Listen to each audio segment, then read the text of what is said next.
Catherine Bernardo emosyonal na nagsalita tungkol sa relasyon nila ni Mayor Mark Alcala.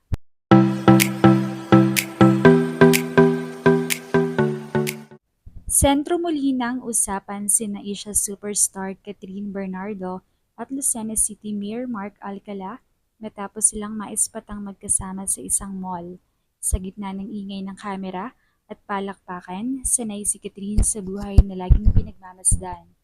Sanay na siyang ngumiti kahit pagod at magmahal kahit may takot. Samantalang si Mayor Mark Alcala ay nabubuhay sa ibang entablado, sa mga session ng konseho, sa mga problemang kailangan solusyonan, at sa mga pangakong kailangan tuparin para sa bayan.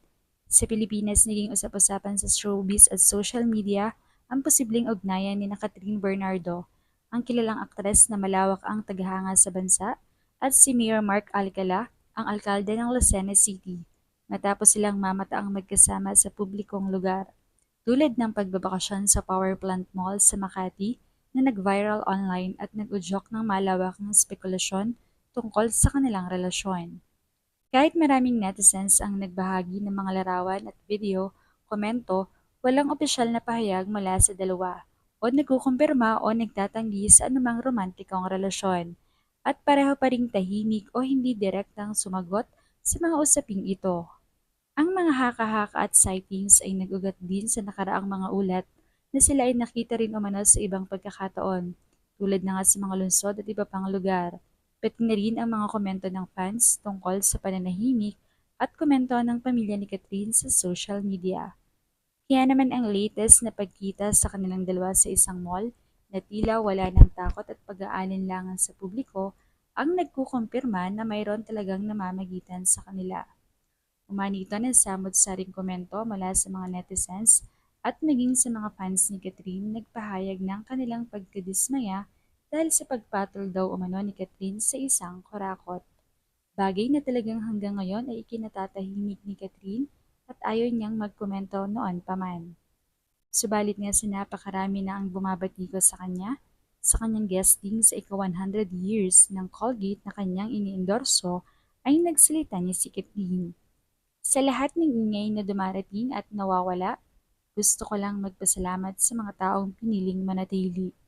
Sa mga sumusuporta at patuloy na susuporta sa akin kahit hindi nyo alam ang buong kwento.